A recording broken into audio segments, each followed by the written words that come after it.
할렐루야. 우리 사랑하는 성도님들, 지난 한 주간도 평안하셨습니까? 저희들 이 시간 다 함께 묵도 들으심으로 예배 시작하겠습니다. 사람이 마땅히 우리를 그리스도의 일꾼이요 하나님의 비밀을 맡은 자로 여길지어다. 그리고 맡은 자들에게 구할 것은 충성이니라. 너희에게나 다른 사람에게나 판단받는 것이 내게는 매우 작은 일이라. 나도 나를 판단하지 아니하노니 내가 자책할 아무것도 깨닫지 못하나 이로 말미암아 의롭다함을 얻지 못하노라. 다만 나를 심판하실 이는 주시니라. 그러므로 때가 이르기 전 곧 주께서 오시기까지 아무것도 판단하지 말라. 그가 어둠에 감추인 것들을 드러내고 마음의 뜻을 나타내시리니 그때에 각 사람에게 하나님으로부터 칭찬이 있으리라. 아멘. 사도신경으로 신앙 고백 드리겠습니다. 전능하사 천지를 만드신 하나님 아버지를 내가 믿사오며 그 외아들 우리 주 예수 그리스도를 믿사오니 이는 성령으로 잉태하사 동정녀 마리아에게 나시고 본디오 빌라도에게 고난을 받으사 십자가에 못 박혀 죽으시고 장사한 지 사흘 만에 죽은 자 가운데서 다시 살아나시며 하늘에 오르사 전능하신 하나님 우편한 자 계시다가 저리로서 산자와 죽은 자를 심판하러 오시리라. 성령을 믿사오며 거룩한 공예와 성도가 서로 교통하는 것과 죄를 사하여 주시는 것과 몸이 다시 사는 것과 영원히 사는 것을 믿사옵나이다. 아멘. 이 시간 우리 새 찬송가 336장인데요. 환난과 핍박 중에도 함께 찬양 드리겠습니다.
네, 오늘 은혜 받으실 하나님 말씀은 다니엘서 5장인데요.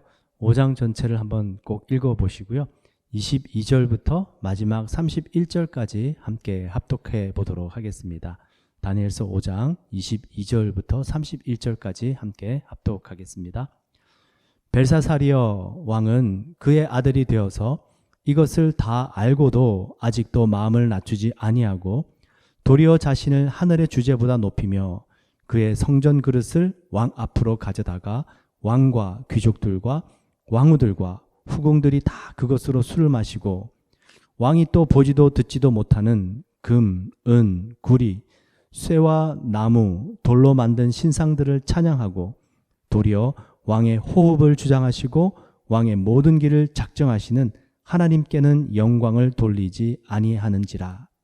이러므로 그의 앞에서 이 손가락이 나와서 이 글을 기록하였나이다. 기록된 글자는 이것이니 곧 메네 메네 데겔 우바르신이라. 그 글을 해석하건대 메네는 하나님이 이미 왕의 나라의 시대를 세워서 그것을 끝나게 하셨다 하며, 데겔은 왕을 저울에 달아보니 부족함이 보였다 하며, 베레스는 왕의 나라가 나뉘어서 메대와 바사 사람에게 준바되었다 함이니이다 하니, 이에 벨사살이 명하여 그들이 다니엘에게 자주색 옷을 입히게 하며 금사슬을 그의 목에 걸어주고 그를 위하여 조서를 내려 나라의 셋째 통치자로 삼으니라. 그날 밤에 갈대아 왕 벨사살이 죽임을 당하였고 메대 사람 다리오가 나라를 얻었는데 그때의 다리오는 62세였더라. 아멘. 네, 다니엘서 5장의 내용은 이렇습니다. 바벨론 제국의 마지막 왕인 벨사살 왕에 관한 이야기인데요. 이 벨사살 왕이 귀족들 1000명과 함께 잔치를 벌입니다.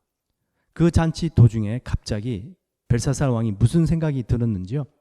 아버지 느부갓네살 왕 때 예루살렘 성전에서 빼앗아온 성전 기물들을 가지고 오라고 합니다. 그리고는 금과 은으로 된 성전용 그릇들을 술잔으로 사용하고요.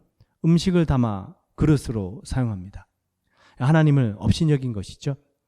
그렇게 즐기고 있는데 갑자기 손이 나타나서는요, 그 연회장 안 벽에다가 글을 쓰기 시작합니다. 그 글이 무슨 글이냐면 바로 메네 메네 데겔 우 바르신이라는 글자였는데요. 아무도 그 글자를 읽을 수도 없고 뜻도 알지도 못합니다. 이 벨사살 왕이 깜짝 놀랍니다. 어느 정도로 놀라냐면요, 다리에 힘이 풀려가지고요, 두 무릎이 부딪힐 정도로 바라라 떨게 됩니다. 그리고는 모든 술사들에게 그 글을 해석하라고 명령을 하지만 아무도 알지 못합니다. 그때 신하 중 한 명이 다니엘을 기억하고서는요, 다니엘을 벨사살 왕 앞으로 데리고 오게 되는데요. 다니엘이 그 글을 해석을 해주죠. 뜻은 하나님께서 벨사살 왕을 달아보았는데 왕이 너무나도 부족하여서 바벨론 나라를 나누어 버리시겠다, 무너뜨리시겠다 결정하셨다라는 뜻입니다. 지난주에 살펴본 다니엘서 4장, 이 다니엘서 4장은요 약 7년에 걸린 기간입니다. 느부갓네살 왕이 마음이 교만해져서요, 그렇죠? 본인이 자기의 힘과 능력으로 이 바벨론 나라를 세웠다고 생각을 하고, 자신이 대단하다라고 말을 내뱉는 순간 정신이 나가버리죠. 그리고 7년 동안 들에 나가서 소처럼 풀을 먹고 이슬에 젖은 생활을 하게 됩니다. 그리고 7년이 딱 차니까요, 하늘을 우러러보게 되고 하나님을 경외하고 그 하나님 앞에 모든 영광을 돌려드리니까 다시 정신이 돌아오고 삶이 회복이 되었죠. 그래서 다니엘서 4장은 7년입니다. 그리고 오늘 본문 다니엘서 5장인데요. 이 4장과 5장 사이 몇 년의 세월이 흘렀을까요? 느부갓네살 왕부터 벨사살 왕까지요, 그 기간이 약 50년이라는 세월이 흐르게 되는데요. 반세기입니다. 그러면 다니엘서 4장과 다니엘서 5장 둘이 합치면 거의 60년이라는 세월이 흐르게 되는데요. 한 사람의 일대기죠. 우리가 보통 자서전을 기록을 하더라도요, 책 한 권으로 쓸 수가 있게 됩니다. 한 나라의 역사예요. 근데 그 한 나라의 역사가 60년이라는 세월을 다니엘서는 4장과 5장 두 장으로 요약하고 있는 것을 저희들이 보게 됩니다. 그럼 분명히 이 다니엘서 4장과 5장을 통해서 저희들에게 알려주고 싶은, 던져주고 있는 메시지가 있겠죠. 그게 뭘까요? 느부갓네살 왕을 저희들이 봐왔고요. 그리고 오늘은 벨사살 왕을 봅니다. 아버지와 아들입니다. 뭐 먼 후손이긴 하겠지만 어쨌든 아버지와 아들이라고 성경은 표현하고 있으니까요. 부자지간이죠. 어떻습니까?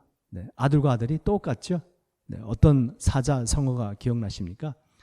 부전자전이다. 그렇죠.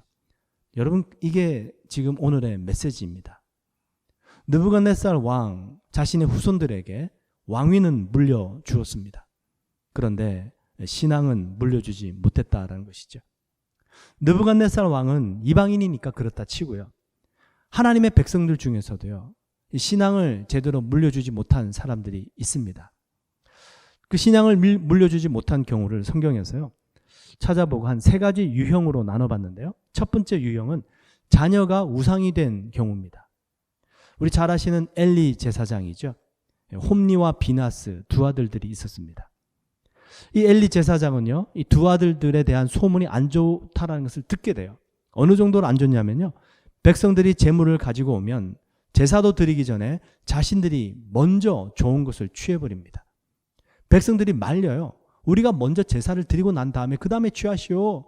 듣질 않습니다. 엄청난 악행을 행한 사람들이 바로 엘리 제사장의 두 아들들입니다. 근데 이 엘리 제사장이요, 그런 안 좋은 소식을 듣고 두 아들들의 악한 행실을 알면서도요, 그렇게 나무라지는 않습니다. 결국 하나님께서 엘리 제사장에게 이렇게 책망하시는데요. 사무엘상 2장 29절이에요. 너희는 어찌하여 내가 내 처소에서 명령한 내 재물과 예물을 밟으며 너의 아들들을 나보다 더 중히 여겨 내 백성 이스라엘이 드리는 가장 좋은 곳으로 너희들을 살찌게 하느냐. 하나님이 책망하시는데요. 어찌하여 하나님보다 너의 자녀를 더 귀하고 소중하게 여기느냐 책망하십니다. 자녀가 우상이 된 경우죠. 기도의 사람으로 알려져 있는 히스기야 왕도 마찬가지였습니다. 이 히스기야 왕이요, 늦둥이를 낳아요. 그 아들이 므낫세입니다. 이 므낫세는, 히스기야 왕은 기도하는 왕 아니었습니까? 근데 이 므낫세, 그 히스기야 왕의 아들 므낫세는요, 엄청난 악행을 저질렀던 왕입니다. 예루살렘 성전 안으로 우상을 들여오고요, 그 우상을 예루살렘 성전에서 섬겼던 왕이 므낫세 왕입니다. 성경을 읽어보시면 하나님께서요, 예루살렘을 멸망시키시기로 작정한 때가 바로 이 므낫세 왕 때였고요, 므낫세 왕의 악행 때문인 것을 알 수가 있게 됩니다. 이 므낫세 왕이 언제 태어나냐면요, 바로 히스기야 왕이요, 죽을 병에 걸렸다가 15년 생명을 연장받지 않습니까? 그 하나님의 은혜로 생명을 연장받은 그 기간에 므낫세가 늦둥이로 태어납니다. 생각을 해보십시오. 그냥 죽어버렸더라면 자녀도 낳지 못했을 텐데 생명을 연장받고 그 은혜로 자신의 후손을 낳게 됩니다. 얼마나 귀하게 여겼을까요? 정말 오냐오냐 길렀을 수 있겠죠. 결국에는 므낫세가 가장 악한 왕이 되었다는 것을 저희들이 알게 됩니다. 여러분, 저희들이 자녀들이 상처받는 것 조심해야 됩니다. 그런데요, 더 조심해야 될 것이 있습니다. 우리의 자녀들이 하나님을 경외하는 법을 배우지 못하는 것, 이것은요, 우리의 자녀들에게 더 위험한 결과를 초래하게 만들 수 있다는 것입니다. 그러니까 저희들이요, 자녀들이 상처받지 않도록 또 잘 길러야 되겠지만 우리의 자녀들이 어찌해서든지 하나님을 경외하는 법을 배워갈 수 있도록 길러야 될 줄 믿습니다. 그다음에 두 번째 경우는요, 무책임한 양육이에요. 저희들이 지나친 보호, 지나친 간섭도 문제가 되지만 하나님께서 자녀들을 저희들에게 맡겨주셨는데요, 그 자녀들을 저희들이 책임 있게 잘 돌보지 못할 때 이거 저희들이 잘못하는 것이거든요. 여러분, 사무엘 선지자 아시죠? 이 사무엘 선지자도 이 자녀 양육을, 신앙교육을 제대로 못했던 아버지입니다. 사무엘상 8장 1절, 2절, 3절인데요. 사무엘이 늙음에 그의 아들들을 이스라엘 사사로 삼으니 장자의 이름은 요엘이요 차자의 이름은 아비야라. 그들이 브엘세바에서 사사가 되니라. 그의 아들들이 자기 아버지의 행위를 따르지 아니하고 이익을 따라 뇌물을 받고 판결을 굽게 하니라. 요엘이라는 이름의 뜻은요, 여호와는 하나님이시다라는 뜻이고요, 아비야라는 이름의 뜻은 여호와는 아버지시다라는 뜻입니다. 너무나도 귀한 이름이지 않습니까? 여호와는 하나님이시고 하나님은 우리 아버지시다. 그러면 그 하나님을 섬기고 하나님을 위해서 살아야 되는데 이 사무엘 선지자의 두 아들도 하나님보다 물질의 유익을 위해서 사니까 아버지처럼 온전한 사사의 직분을 감당하지 못했다라고 말씀하십니다. 그 이유가 뭐였을까요? 성경에는 나와 있지 않지만 많은 사람들이 추측하건대 사무엘 선지자가 사역에 너무 바빴던 거예요. 이 사울 왕을 기름 붓죠. 다윗을 기름 붓죠. 전쟁 때마다 나가서 제사를 드려야 됐죠. 너무나도 업무가 많고 바쁩니다. 그러다 보니 아무래도 가정에는 소홀히 하게 되었겠죠. 결국 이 두 아들들은 잘못 자라게 된 것입니다.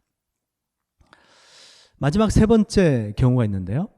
자녀들에게 신앙을 물려주기보다 세상의 재물, 이 세상의 것을 물려준 경우가 되는데요. 그 중에 한 사람이 사사 기드온입니다. 기드온 얼마나 믿음 좋았습니까? 그죠? 기드온과 300명의 용사들 아시잖아요. 이 기드온이 이제 나이 들어 죽게 되었습니다. 이스라엘 백성들이 기드온에게 와서 우리의 왕이 되소서, 당신의 자녀들이 우리를 다스리게 되소서 그렇게 부탁을 하니까 기드온이 거절합니다. 아니다. 하나님이 우리의 왕이시고 나는 또 나의 자녀들은 여러분들을 다스리지 않을 것입니다. 얘기를 해요. 그런데 이 기드온이요, 뭘 백성들에게 요구합니까? 금 귀걸이를 요구합니다. 백성들이 기꺼이 내어놓죠. 자기들을 왕으로 삼으려고 했던 사람이니까 귀걸이라도 달라고 그러니까 다 내어놓습니다.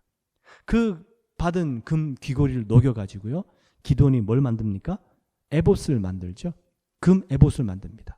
그리고는 자기 집에 이렇게 만들어 놓고 두니까 사람들이 와가지고는요, 금 에봇을 우상 숭배하기 시작합니다. 결국 이것 때문에 엄청난 결과가 찾아오게 되는데요. 이 기드온의 자녀들 전부 다 비참하게 죽임을 당하고 맙니다. 그 집안이요, 완전히 아주 비참한 결과로 마무리되는 것을 보게 되는데요. 여러분, 물질을 유산을 물려 내려주고요, 또 우리의 자녀들이 편안하게 사는 것, 우리 부모들의 다 할 수만 있다면 해주고 싶은 마음입니다. 그런데요, 그 물질을 줌으로 우리의 자녀들의 미래가 보장이 된다. 그건 결코 장담할 수 없는 것입니다. 더 중요한 게 있어요. 바로 신앙을 물려주는 것입니다. 이스라엘 백성들이 광야 생활 40년이 끝난 다음에 젖과 꿀이 흐르는 가나안 땅으로 들어가서 살게 되었습니다. 그때부터 사사 시대가 시작이 되었는데요. 사사 시대, 이 사울 왕, 초대 왕이 세워지기까지 약 350년이라는 세월이 흐르게 됩니다.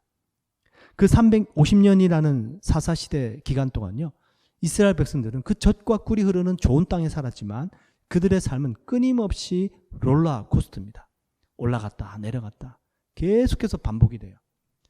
하나님을 섬겼다가 또 조금 괜찮아지니까 하나님을 떠나고요. 그리고 고난이 찾아오니까 또 하나님 앞에 와서 회개하고요. 또 하나님이 사사를 보내주셔서 회복시켜 주니까 또 타락하고요. 그 기간이 350년입니다. 그 이유가 뭐였을까요? 왜 그 좋은 땅에 살면서 좀 제대로 살지 않고 왜 그렇게 계속해서 잘못된 일들을 반복하면서 살았을까? 그 사사기를 읽어보시면요, 이유가 한 3가지 정도 나와요. 첫 번째가 절대 기준이 없었다라는 것이고요. 전부 자기 소견에 옳은 대로 행하다 보니까 기준이 없는 겁니다. 내가 원하는 대로 사는 거예요. 계속해서 반복되는 삶을 살게 됩니다. 두 번째는 함께 살고 있던 이방인들을 몰아내지 않고 그 이방인들에게 하나님을 전해주지 못했다라는 것이에요. 오히려 이방인들의 영향을 받고 우상을 섬기고 쾌락에 빠졌다라는 것입니다.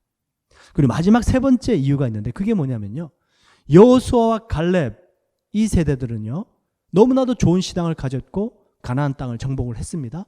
그런데요, 그 다음 세대에게 신앙을 물려주지 못했던 것이에요. 사사기 2장 10절에 보시면 이렇게 말씀하시는데요, 그 세대의 사람도 다 그 조상들에게로 돌아갔고 그 세대 사람이 바로 여호수아와 갈렙입니다. 그 후에 일어난 다른 세대는 여호와를 알지 못하며 여호와께서 이스라엘을 위하여 행하신 일도 알지 못하였더라. 여러분, 엄청나게 심각하죠. 여호수아와 갈렙 이때는 얼마나 믿음이 좋았고 가나안 땅을 정복했습니까? 그런데 그 세대가 지나고 난 바로 그 다음 세대, 가나안 땅에서 태어나고 자란 세대는요, 하나님을 알지도 못하고 하나님께서 어떤 일을 행하셨는지도 알지 못하였더라 기록하고 있습니다. 신앙 교육이 전혀 안 된 것입니다. 광야 40년 1세대, 가나안 정복 2세대, 바로 3세대 만에요, 하나님을 잊어버리게 된 것이에요. 여러분, 한때 영국, 그죠? 해가 지지 않는 나라, 대영 제국, 이렇게 저희들이 알고도 있는데요. 이 영국이라는 나라는 선교사를 온 세계로 파송하던 나라였습니다. 지금 그 영국이 어떻게 됐을까요? 1998년도입니다. 1998년 12월 짐바브웨에서 열린 세계 선교 대회에서요, 조지 캐리 캔터베리 대주교가 이런 말을 했어요. 우리 영국 교회가 피를 흘리며 죽어가고 있다. The church is bleeding to death. 그게 1998년도였습니다. 교회가 지금 죽어가고 있다는 것이에요. 2000년 한 고난주일에 The Independent 신문사에서요, 한 충격적인 연구 보고서를 실었는데요. 그 제목이 이것입니다. 영국 교회 40년 내 사라진다. 2000년도에 실린 기사입니다. The church will be dead in 40 years. 그리고 영국 국교가 성공회이거든요. 앵글리칸입니다. 이 성공회 주교는요, 최근에 무슨 말을 했냐면요, 영국은 이제 선교지가 되었다라고 발표합니다. 신앙이 지금 물려내려가고 있지 않다라는 것이죠. 영국에 있는 교회들이 점점 비어가면서 건물이 술집으로 바뀐 지는 오래되었는데요. 요즘에는 교회보다 모스크가 더 많아지고 있다고 합니다. 여러분, 영국이 유럽연합을 탈퇴한 이유 중에 하나도요, 이슬람 때문입니다. 영국 총리가 유럽연합을 탈퇴하면서 한 말이요, Turks are coming 이었어요. 이 Turks, 오스만 투르크족입니다. 이슬람 사람들이에요. 이슬람교, 기독교, 지금은 기독교 인구가 많아요. 그런데요, 2060년도가 되면 이 이슬람 인구가 기독교 인구를 뛰어넘게 됩니다. 세계 종교 비율을 보시면 지금 현재는요, 기독교가 약 30%입니다. 개신교는 10% 정도 돼요. 그러니까 모든 구교, 우리 로마 카톨릭부터 해가지고요, 하여튼 모든 이 종교, 기독교를 다 포함했을 때 30%고요.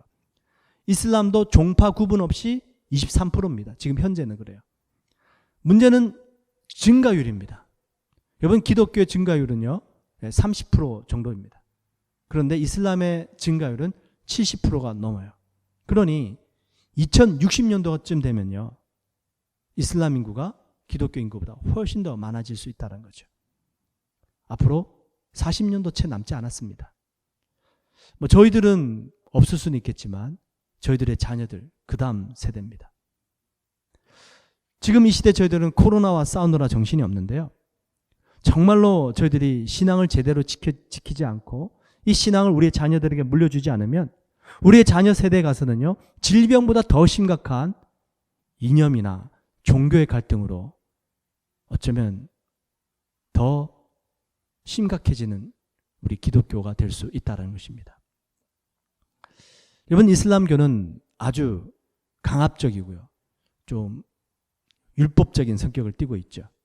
만약 개종을 하게 되면 가족 관계도 끊어지고요, 심각하게는 생명의 위협도 받게 됩니다.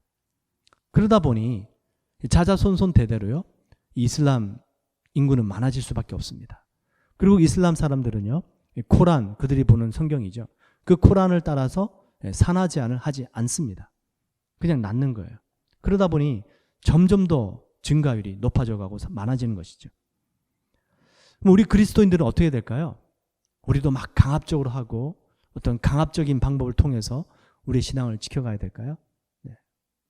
그래서 오늘 아주 중요한 이야기를 좀 드리고 싶은데요, 이 이야기는 우리 자신들의 신앙도 포함이 됩니다. 우리 자신들의 신앙과 함께 우리의 이 신앙을 그 다음 세대, 우리의 자녀들, 또 우리 주위 다른 사람들에게 어떻게 전해줄 수 있는가라는 것이에요. 한 3가지 정도 나누어 보겠습니다. 첫 번째, 여러분, 하나님께서는요, 이 복음을요, 또 우리의 자녀들을 저희들에게 맡겨주셨습니다. 여러분, 여러분들이 아주 귀중한 것을 누군가에게 맡겨주실 때 어떤 사람에게 그것을 맡겨주겠습니까? 믿을 만한 사람에게 맡겨주겠죠. 우리의 자녀, 너무나도 귀한 자녀 아닙니까? 복음, 너무나도 귀한 것 아닙니까? 이 귀한 것을 하나님께서 저희들에게 맡겨주셨어요. 그건 뭘 의미하냐면요, 하나님께서 저희를 믿어주셨다는 것입니다. 믿고 계신다는 것이에요. 저희들은 부족하고 연약한데 하나님께 너무나도 귀중한 예수 그리스도의 복음, 그리고 자녀들을 우리 부모인 저희들에게 맡겨주셨다는 것입니다. 여러분, 맡은 사람들에게 구할 것은 뭐죠? 충성입니다. 왜냐하면요, 우리 하나님께서 저희를 믿고 맡겨주셨기 때문에 그 맡은 것을 충성스럽게 잘 감당하고 나중에 다시 하나님 앞에 프레젠트 해야 되거든요. 하나님께 다시 돌려드려야 됩니다. 우리 다니엘서 읽어보시면 그 이야기가 나오지 않습니까? 느부갓네살 왕이요, 그 이스라엘 백성들 중에 왕족들과 똑똑한 청년들을 데리고 와서는요, 그들을 훈련시킵니다. 훈련시킨 다음에는 이 훈련받은 청년들이 나중에 왕 앞에 세움을 입게 돼요. 그 왕이 테스트를 해보죠. 여러분, 하나님께서 저희들에게 자녀를 맡겨주셨다는 것은요, 이 자녀들을 저희들이 나중에 하나님 앞에 멋있게 프레젠트 할 수 있어야 됩니다. 하나님 앞에 세워 드리는 것이거든요. 바로 이게 저희들의 책임입니다. 하나님께서 저희들에게 믿고 맡겨주신 자녀를 다시 이 자녀를 하나님 앞에 세워 드려야 되는 것이거든요. 세상 왕 앞이 아니라 하나님 앞에 세우는 것입니다. 우리 요게벳의 노래라는 복음 성가가 있는데요, 가사가 이렇습니다. 아주 감동적이에요. 작은 갈대 상자 물이 새지 않도록 역청과 나무진을 칠하네. 어떤 마음이었을까? 그녀의 두 눈엔 눈물이 흐르고 흘러 동그란 눈으로 엄마를 보고 있는 아이와 입을 맞추고 상자를 덮고 강가에 띄우며 간절히 기도했겠지. 정처 없이 강물에 흔들흔들 흘러내려가는 그 상자를 보며 눈을 감아도 보이는 아이와 눈을 맞추며 주저앉아 눈물을 흘렸겠지. 너의 삶의 참 주인, 너의 참 부모이신 하나님, 그 손에 너의 삶을 맡긴다. 너의 삶의 참 주인, 너를 이끄시는 주 하나님, 그 손에 너의 삶을 드린다. 모세의 어머니 요게벳의 가사입니다. 묵상을 하면서 썼겠죠. 성경책에는 없는 내용인데요, 아주 묵상을 통해서 그 어머니의 마음을 잘 표현했습니다. 여러분, 갈대 상자, 그 갈대란 연약한 풀 아닙니까? 그 연약한 풀을 잘 묶어가지고요, 상자를 만들고 그 안에 아이를 놓입니다. 이 갈대 상자가 의미하는 것이 뭘까요? 물에 빠지면 안 되잖아요. 그죠? 물이 침범해서는 안 됩니다. 그 연약한 갈대를 잘 묶어서 역청을 발라서 흩어지지 않게 하고 물이 스며들지 못하게 하고 그 나일강에 떠나보냅니다. 이 갈대 상자가 의미하는 것은요, 나일강이 의미하는 것은 세상이면 이 갈대 상자가 의미하는 것은 바로 우리 그리스도인들의 삶, 하나님의 보호하심, 바로 거룩함을 의미합니다. 우리 그리스도인들은 이 세상의 세파 속에 살아가고 있어요. 하지만 세상에 점령당해서는 안 됩니다. 그러면 우리는 침몰하고 말아요. 그 세상을 살아가지만 우리는 결코 하나님의 자녀된 이 거룩함을 잃어버려서는 안 되는 것이죠. 한농대 초대 총장이셨던 김영길 총장님 사모님이 또 갈대상자라는 책을 쓰셨는데요, 그 책 내용 중에 이런 내용이 있어요. 그 김영길 총장님께서 장로 직분을 받으실 때 누군가가 액자를 선물해 주셨대요. 근데 그 액자의 내용이 이것입니다. 세상의 10가지 행복보다라는 글인데요, 세상에서 거저주는 10가지 행복보다 주 안에서 한 가지 고통을 감사하며 인간의 방법으로 존경받는 것보다 주님의 이름으로 인정받는 종이 되며 만인의 조롱함을 무서워하기보다 주님이 인정치 아니하심을 두려워할 것이며 1000마디 만마디 가증한 입술보다 한마디 진실을 말하는 입술이 되어 주님의 영광을 위한 주님의 뜻을 이루는 종 되게 하소서. 그죠? 저희들이 자녀를 맡은 부모로서요, 정말 그 갈대 상자를 갈대 풀을 하나하나 모아서 아주 정성스럽게 상자를 만드는 것처럼 우리의 맡겨진 그 직무를, 책임을 정말 충성스럽게 감당해야 됩니다. 그리고 우리의 자녀들을 하나님 앞에 거룩한 모습으로 멋있게 세울 수 있도록 이 기도를 드리는 것이에요. 세상에서 거저주는 그 어떤 행복보다 비록 고난이지만 그 고난 속에서 하나님 앞에 감사할 수 있고요. 세상 사람들로부터 인정받는 것보다 하나님께 인정받는 사람이 될 수 있도록 우리의 자녀들을 하나님 앞에 드리는 것이죠. 여러분, 다니엘과 세 친구들 어땠습니까? 그 청년 어린 나이에 포로로 잡혀왔습니다. 그 바벨론에서 엄청난 정말 산의 진미 음식들을 차려주면서 먹게 하고 훈련받게 합니다. 아주 젊은 나이에요. 얼마나 먹고 싶고 또 먹어보고 싶었겠습니까? 근데 이들이 어떻게 하죠? 다니엘서 1장 8절 기억나십니까? 다니엘은 뜻을 정하여 자기를 더럽히지 아니하니라 하고 자기를 더럽히지 아니하도록 환관장에게 구하니. 이 다니엘 그리고 세 친구들이요, 자신들을 더럽히지 않도록, 그런 아무리 산의 진미지만 하나님께서 말씀하신 음식들, 먹지 말라고 하신 음식들 먹지 않고 자신들을 지키고 거룩한 모습으로 나타나기 위해서 환관장에게 구합니다. 어떻게 됐을까요? 그 다음 말씀이 너무 중요합니다. 하나님이 다니엘로 하여금 환관장에게 은혜와 긍휼을 얻게 하신지라.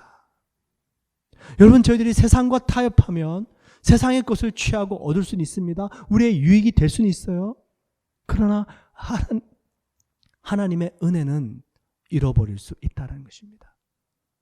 우리의 자녀들이 하나님 앞에 멋있게 거룩하게 하나님 앞에 세워질 수 있도록 여러분, 거룩함을 위해서 기도하시고 자녀를 양육해 가시길 축원을 드립니다.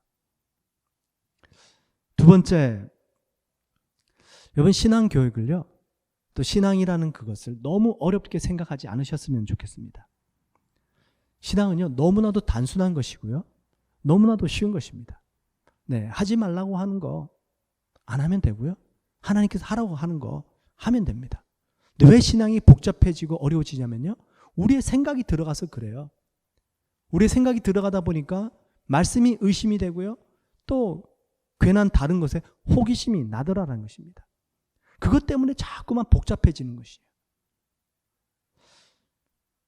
여러분, 우리가 알 수 없는 것들을 알기 위해서 너무 지나친 에너지를 사용하지 않기를 원합니다. 하나님은 결코 하나님 자신을 숨기시고요, 우리에게 비밀을 주시는 분이 아니십니다. 하나님은 하나님 자신을 끊임없이 나타내 주시는 분이세요. 그러니 이미 우리가 알고 있는 하나님에 대해서, 이미 우리가 알고 있는 진리에 대해서요, 그것부터 시작하면 돼요.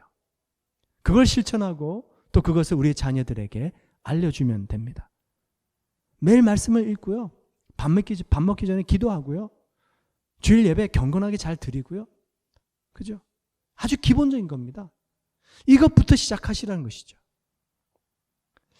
로버트 풀검이라는 목사님이 계신데요, 이 목사님이 교회에서 주로 하셨던 설교가 뭐였냐면 유치원 때 배웠던 교훈들의 중요성에 대해서 계속해서 이 성도님들에게 가르쳤다고 합니다. 나중에 이것이 사람들에게 너무나도 많이 알려져 가지고요, 책으로 출판이 되었는데요, 그 책 제목이 뭐냐면 내가 정말 알아야 할 모든 것은 유치원에서 배웠다라는 책입니다. 목사님이 쓰신 책이에요. 그 책 내용이 이런 거예요. 무엇이든 나누어 가져라, 공정하게 행동해라, 남을 때리지 말아라, 사용한 물건은 제자리에 놓아라, 자신이 어지럽힌 것은 자신이 치워라, 내 것이 아니면 가져가지 말라, 다른 사람을 아프게 했다면 미안하다고 말해라, 음식을 먹기 전에는 손을 씻어라, 변기를 사용한 뒤에는 물을 내려라, 균형 잡힌 생활을 해라, 매일 공부도 하고 생각도 하고 또 그림도 그리고 노래도 부르고 춤도 추고 놀기도 하여라. 또 열심히 일도 해라. 그리고 밖에 나가면 자조심해라. 그죠? 너무나도 기본되는 내용들이에요. 이걸 가지고 성도님들 교육하고 설교를 했는데요. 너무나도 이게 유명해진 겁니다. 내용 중 마지막 내용이 밖에 나가면 자조심해라. 왜 그러냐면요. 실제로 이런 사건이 있었나 봐요. 학위가 여러 개 있고요. 5개 국어에 능통한 사람이 있었습니다. 국가 연구기관에 아주 중요한 직책을 받고 또 발령을 받아서 출장을 갔어요. 그 출장 가서 업무를 보다가 길을 건너야 되는데요. 무단횡단하다가 그만 교통사고가 나서 죽어버렸습니다. 얼마나 황당합니까? 그러니 그 사람에게는요. 박사학위보다 5개 국어보다 더 중요한 레슨이 뭐였다고요? 밖에 나가면 자조심해라. 바로 이 기본되는 질서가 무너지니까, 그 규칙을 지키지 않으니까 그렇게 쌓아왔던 그 많은 업적들, 학위들 아무런 의미가 없게 되더라라는 것입니다. 여러분, 기본이 중요해요. 기초가 잘 닦여 있으면 그 위에 무엇이든지 계속 쌓아갈 수가 있습니다. 근데 기초가 안 되어 있으면 쌓아도 또 무너지고 또 무너져요. 여러분, 잔소리로 듣지 마시고요. 예배 시간 잘 지키십시오. 학교 늦지 않잖아요? 우리 직장 생활 시간 함부로 하지 않지 않습니까? 예배 시간 잘 지키십시오. 하나님 경외하는 것 바로 시간 약속에서부터 시작하십시오. 예배 때 단정한 옷 입으세요. 그죠? 우리 대면 예배 나올 때 뭐 여름 때 같은 경우 좀 답답할 수는 있겠지만, 그래도 우리가 슬리퍼 질질 끌고 나와서는 안 되지 않겠습니까? 덥다고 그냥 그쵸? 런닝구 바람으로 나와서는 안 되지 않겠습니까?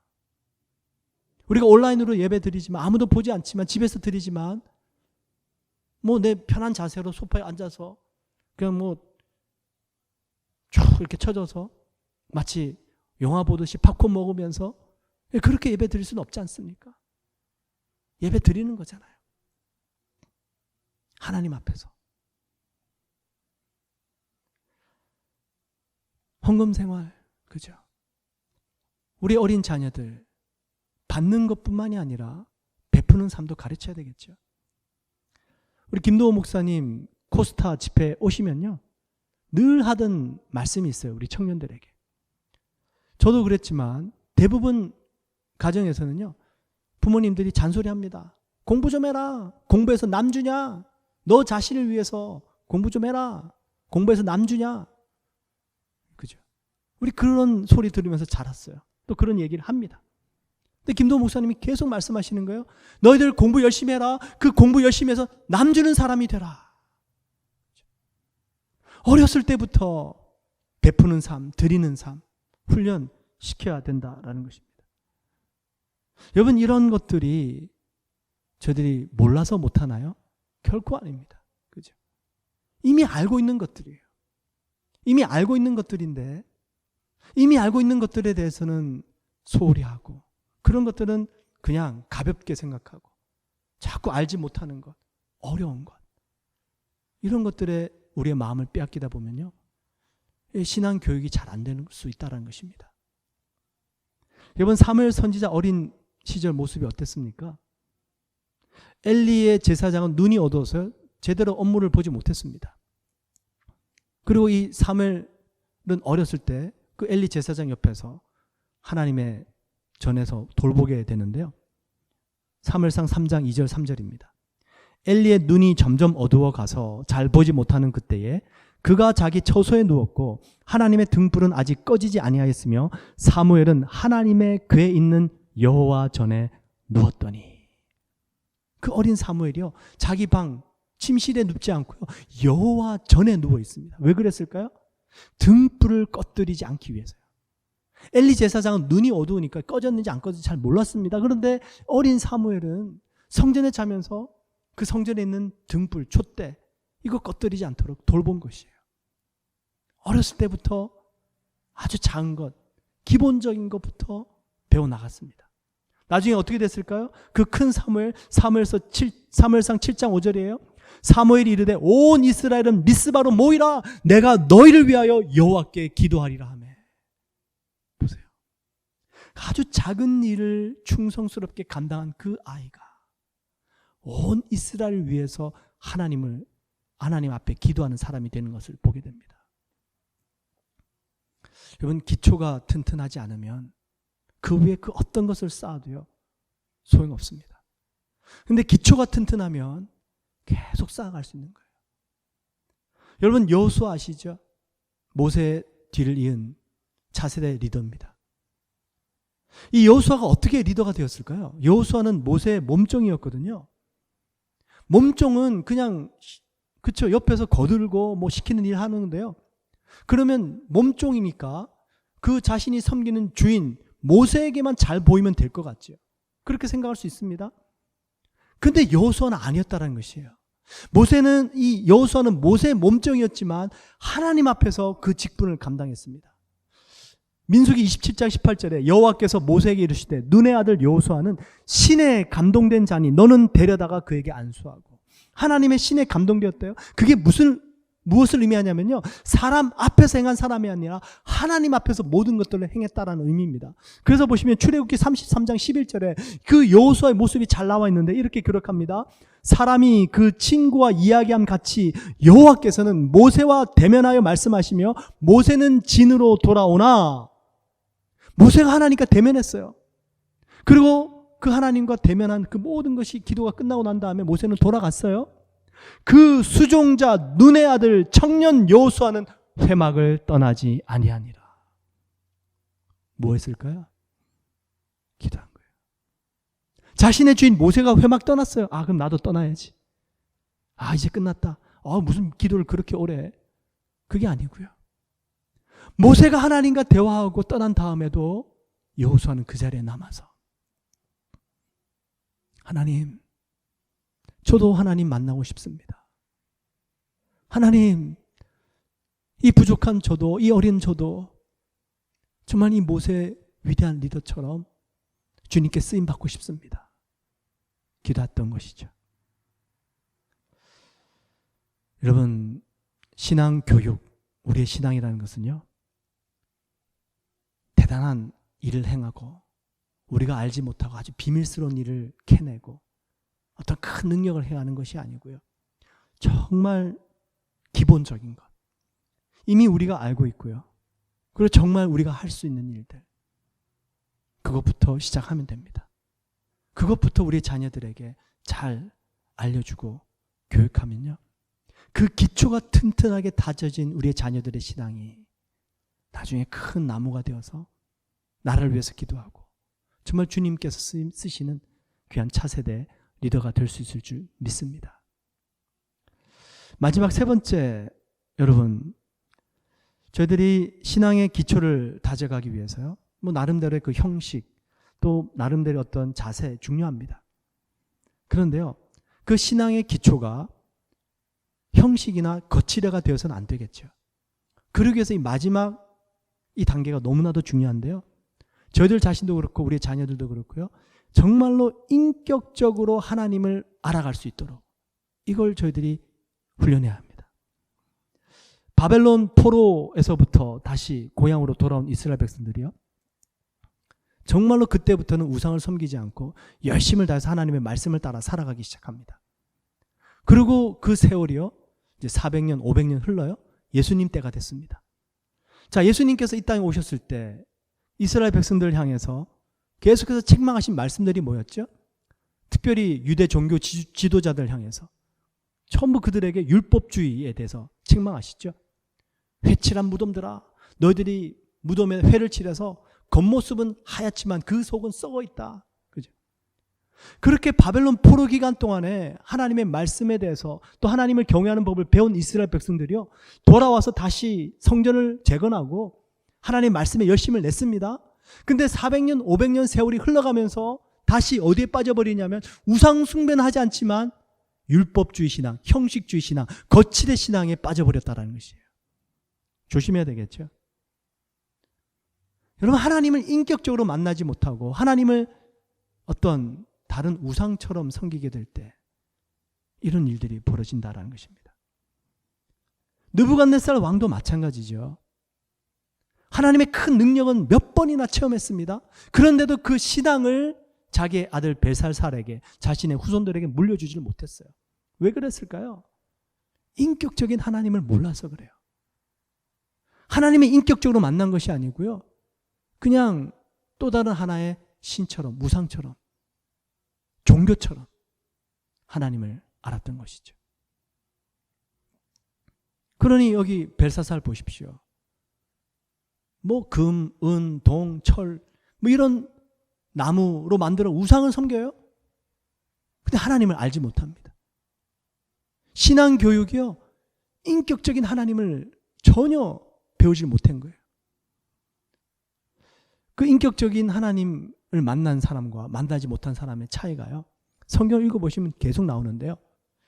여러분 기억나십니까? 엘리야 선지자 때 엘리야 선지자와 바알과 아세라 우상 숭배자들이요, 그 갈멜산에서 제단에 불을 내리기를 기도하죠. 물을 막 붓고는 하늘에서 불이 내리는 게 하는 신이 참된 신이다 내게 합니다. 그 바알 선지자, 아세라 우상 숭배자 신자, 이 선지자들이 먼저 시작합니다.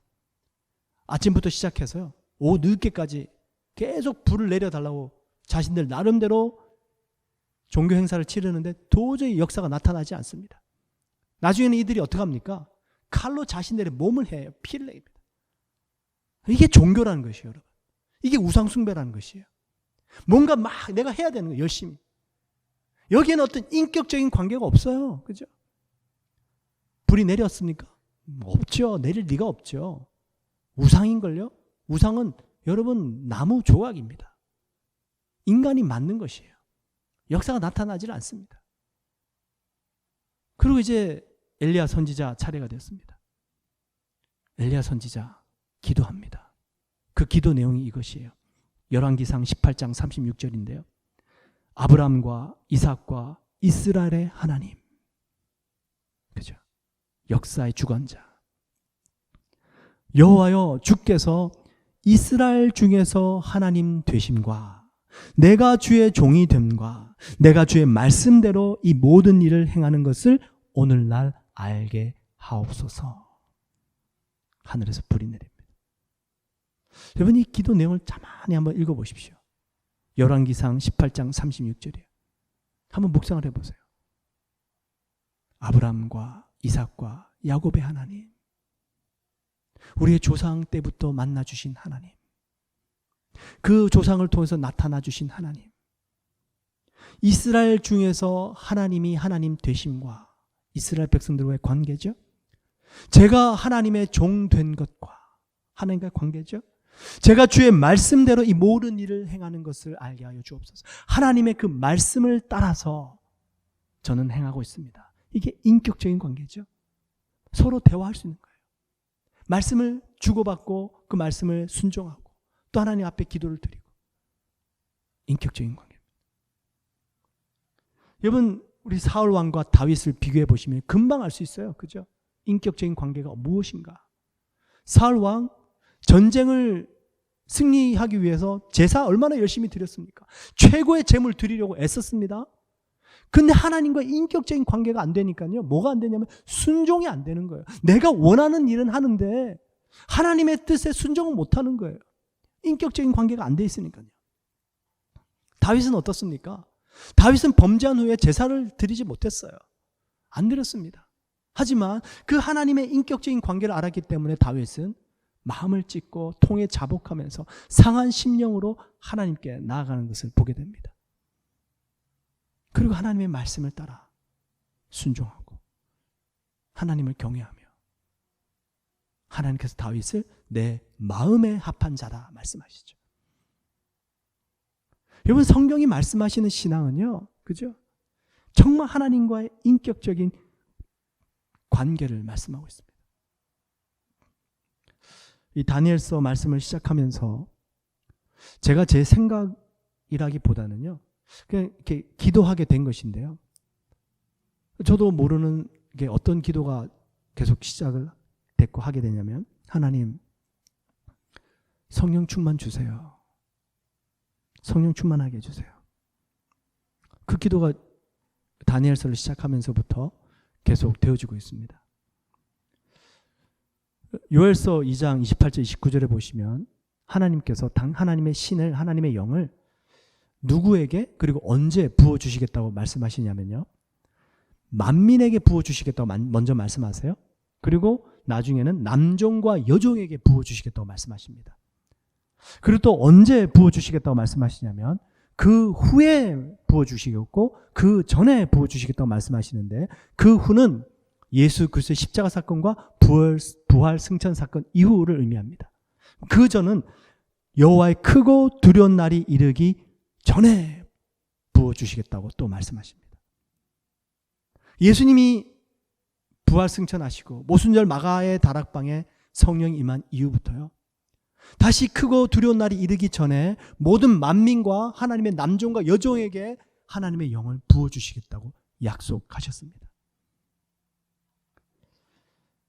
이 약속의 말씀 붙잡고 하나님, 엘리야 선지자의 기도처럼 하나님, 하나님의 그 약속의 말씀을 따라 크고 두려운 날이 이르기 전에 당신의 종들에게 또 이 세상 모든 사람들이 하나님을 알 수 있도록 하나님의 영을 부어 주시옵소서. 이런 기도를 드리는 시간 가운데에 우리 지난주죠, 우리 조윤기 목사님께서 소천하셨습니다. 저도 좀 놀랐습니다. 정말 결국에는 이제 모든 사명과 또 모든 맡겨주신 일들을 마치시고 하나님의 부르심을 받으셨구나. 이 조윤기 목사님은 1958년도입니다. 천막교회죠. 천막을 쳐놓고 5명부터 시작하셨대요. 근데 몇 년이 지나면서 큰 성장을 이루게 됩니다. 2,400명까지 교회가 성장하게 됩니다. 한 2,400명까지 교회가 성장을 했는데 그때부터 정체에 빠지게 돼요. 그 1964년도 정도 되었나 봐요. 조 목사님께서 열심히 전도도 하시고 사역도 하시는데 교회는 계속 침체 상태에 빠져 있습니다. 한 번은 기도를 하시는데 하나님이 그러시더래요. 너가 그렇게 열심히 전도하고 힘을 쓰는데 이는 힘으로도 안 되고 능으로도 안 되느니라. 하나님 어떻게 하면 됩니까? 내가 그 많은 이스라엘 백성들을 어떻게 먹였느냐? 메추라기 떼를 보낸 것이 아니냐? 내가 바람을 불게 하면 메추라기 떼가 모이느니라. 그래요 하나님, 그 바람이 뭡니까? 그 바람이 곧 성령이니라. 조 목사님이 하나님께 다시 기도하면서 물었다면, 하나님, 저는 예수님을 믿고 성령도 받아서 방언도 하고 무슨 말씀이십니까? 성령이 바람이시면 저에게도 역사가 나타나야 되는데, 하나님께서 이러시더래요. 성령님은 그냥 체험하는 것이 아니야. 성령님은 인격체시다. 그 인격체 되시는 그 성령님을 항상 모셔드리고 인정하고 그분과 함께 교제하면서 동행하여라. 그리고 이 목사님께서 돌아오셔서 기도 마치고요, 말씀을 다시 한번 펴보시다가 그 사도 바울 서신서에 성령의 교통하심이라는 표현을 발견하게 됩니다. 그리고 다시 연구를 하시는데요, 고린도후서 13장 13절 말씀이에요. 주 예수 그리스도의 은혜와 하나님의 사랑과 성령의 교통하심이 너희 무리와 함께 있을지어다. 성령의 교통하심, 코이노니아거든요. 이 성령의 교통하심이 세 가지 의미가 있대요. 성령님과 교제하는 것이고요, 또 성령님과 함께 동역하는 것이고요, 파트너십 가지는 것이고요, 그리고 성령님과 함께 연합되는 것입니다. 이것이 성령님이시구나. 성령님의 역사고 이것이 성령님과 함께 교제하는 것이구나. 성령님은 단지 체험하는 것으로 끝나는 것이 아니구나. 성령님은 인격체가 되셔서 나와 함께 하시고 교제하게 하시고 동력하게 하시고 또 하나가 되기를 원하시는구나. 그때부터 조 목사님, 그죠? 단상에 서실 때마다, 기도하실 때마다 하시는 표현들이 있어요. 성령님 환영하고 모셔드리고 인정합니다. 그때 2,400명으로 정체되어져 있던 교회가 10,000명, 20,000명, 수만 명, 주일 예배 출석이요, 10만 명이 넘는 데입니다. 성장이 되죠. 여러분, 이것은 어떤 처세술이 아닙니다. 어떤 방법이 아니고요. 어떤 노하우가 아니에요. 어떤 비결이 아니고요. 그냥 인격체 되시는 성령님과 주님과 동행하는 것이에요. 뭐 우리 요즘 이 시대에 예수님과 동행하는 것, 그죠? 또 그런 운동하시는 목사님들 있지 않습니까? 예수님 우리와 함께 계십니다. 인격체 되시는 성령님과 함께 교제하고 동력하고 하나가 되십시오. 이게 결국에 신앙의 본질이 뭡니까? 결국 이게 신앙의 본질이라는 것이에요. 하나님께서는 어떤 일을 행하시며 하나님의 백성들을 어디로 인도하실까요? 요즘 출애굽기 말씀에 기록하시잖아요. 출애굽기 15장 13절 주의 인자하심으로 주께서 구속하신 백성을 인도하시되 주의 힘으로 그들을 주의 거룩한 처소에 들어가게 하시나이다. 주의 거룩한 처소랍니다. 그 거룩한 처소는 주님이 계신 곳입니다. 하나님께서는 우리와 함께 하시기 위해서 우리를 인도하고 계시고 그것을 위해서 역사하신다라는 것이에요. 여러분, 자녀들에게 어떤 방법, 비결 이걸 가르쳐 주기보다는요, 정말 하나님과 함께 할 수 있고 주님과 동행할 수 있고 또 성령님과 교제할 수 있는 이것을 저희들이 계속 알려줘야 됩니다. 우리 잘 아시잖아요, 그죠? 물고기를 주기보다 물고기 잡는 법을 가르쳐 주라, 그죠? 근데 저희들 때의 물고기 잡는 법하고요, 이제 다음 세대, 우리의 자녀들 세대의 물고기 잡는 법은요, 또 다를 수가 있더라라는 것이에요. 우리 시대에 잡았던 방법을 가지고는 이제 그 다음 세대에는 그 방법으로는 물고기를 못 잡을 수도 있다는 것입니다. 그러니까 저희들이 해야 될 일은요, 뭐냐면은 시대를 초월하고 상황을 초월하고 그 어떤 상황과 어떤 환경 속에서도 역사하시는 하나님께서 우리의 자녀들과 함께하고 우리의 자녀들이 그 하나님과 함께 동행하고 교제하며 살아갈 수 있도록 이거 전해줘야 된다는 것입니다. 한번 이렇게 얘기해 줘 보세요. 얘들아, 엄마 아빠는 이런 경험을 했단다. 이런 삶을 살았고 그런 삶 속에 이런 생각을 하고 이런 판단을 했더니 이런 경험을 했는데 이런 경험이 너희들에게 도움이 되었으면 좋겠다. 하지만 너희들이 그 어떤 상황에 놓여있든지 간에 너희 자신과 하나님과의 관계를 통해서 너희와 함께 있는 예수님께, 너희 안에 계시는 그 성령님께 물어보고 또 기도하고 교제함으로 그 길을 찾아가 보렴. 이렇게 저렇게 이러지 마시고요. 이게 방법이야. 여러분, 처세술요, 우리 부모들이 자녀들에게 가르쳐 줄 수 있는 그 어떤 처세술보다도요, 서점에 가시면 이 세상에 놀라운 성공을 이룬 분들의 처세술 책이 너무나도 많습니다. 여러분, 우리 자녀들이 그 어떤 처세술보다 지혜가 뛰어나시고 능력이 뛰어나시고 이 세상 모든 것들을 주관하시는 역사의 주관자 되시고 알파와 오메가 되시는 우리 안에 계시는 성령님과 우리와 함께 계시는 그 예수님과 동행하며 교제하는 법을 배울 수 있도록 격려하시고 또 함께 신앙생활 해 가시길 부탁을 드립니다. 하나님께서는요, 저희들에게 예수 그리스도의 복음을 맡겨주셨어요. 우리의 자녀들을 맡겨주셨습니다. 너무나도 귀한 것을 맡겨주셨다는 것은 저희들을 믿기 때문입니다. 그래서 맡겨진 자에게는 구할 것은 충성이니라 말씀하십니다. 신앙훈련, 신앙교육 너무 어렵게 생각하지 마시고요. 이미 우리가 알고 있는 것들, 너무나도 기본적인 것들, 쉬운 것부터 다시 시작해 보시길 축원드립니다. 기초가 튼튼하면 그 위에 더 높이 멋있게 쌓을 수 있을 줄 믿습니다. 우리의 자녀들에게 어떤 방법이나 어떤 비결보다도 정말로 주님과 교제하고 동행할 수 있는 그 길을 가르쳐 주시고 또 함께 신앙생활 하실 수 있기를 축원을 드립니다.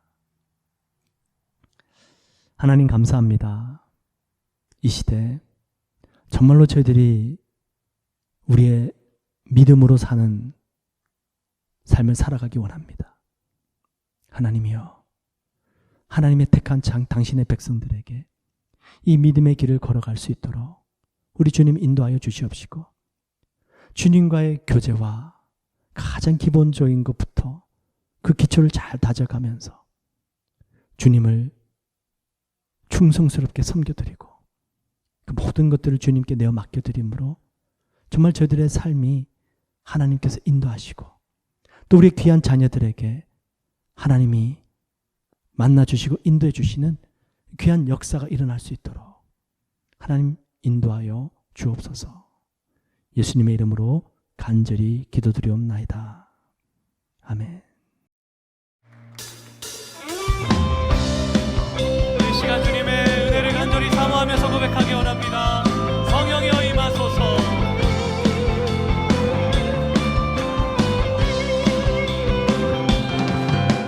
성령이여 임하소서. 메마른 나의 심령 위에 주님의 은혜의 담비 내려 나를 꽉 적셔주옵소서. 주의 권세 주의 능력 악한 권세 모두 깨뜨리고 주님 나라 임하소서. 영광 영광 할렐루야. 예수의 그 피가 내게 승리 주네 구원이 되시네. 영광 할렐루야. 할렐루야. 예수의 이름이 능력되네. 선포합시다. 소망이 되시네. 한 번 더 고백합시다. 성령이여, 성령이여 임하소서. 메마른 나의 심령 위에 주님의 은혜의 담비 내려 나를 꽉 적셔주옵소서. 주의 권세 주의 권세 주의 능력 지금 이 시간 임하셔서 악한 권세 모두 깨뜨리고 주님 나라 임하소서. 영광 할렐루야. 영광 할렐루야. 예수의 그 피가 내게 승리 주네 구원이 되시네. 영광 할렐루야. 영광 할렐루야. 예수님의 이름이 우리의 소망입니다. 이름이 능력되네. 소망이 되시네. 성령이여 임하소서. 성령이여 임하소서. 메마른 나의 심령 위에 주님의 은혜의 담비 내려 나를 꽉 적셔주옵소서. 주의 권세 주의 권세 주의 능력 지금 이 시간 임하셔서 악한 권세 모두 깨뜨리고 주님 나라 임하소서. 영광 할렐루야. 영광 할렐루야.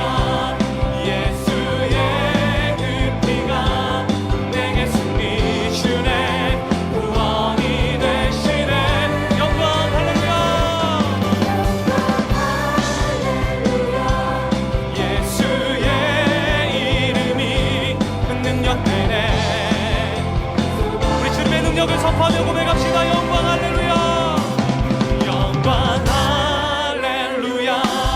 예수의 그 피가 내게 승리 주네 구원이 되시네. 할렐루야.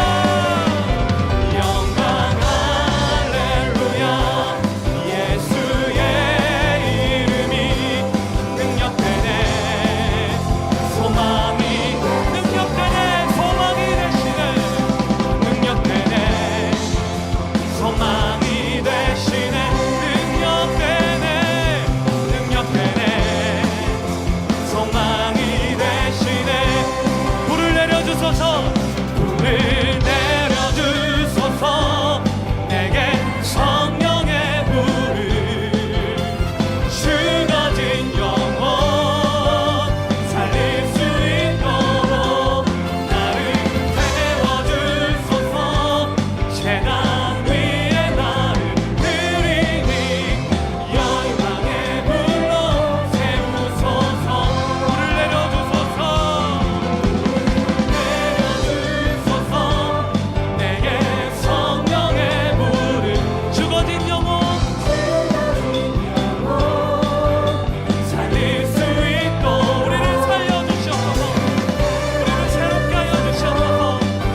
이제는 우리 주 예수 그리스도의 무한하신 은혜와 우리 하나님 아버지의 극진하신 사랑하심과 성령님의 내주하시고 교통하시고 충만케 하시는 귀한 역사가 우리 모든 성도님들의 삶과 가정과 행사 위에 이제부터 영원토록 넘치시기를 간절히 축원드리옵나이다.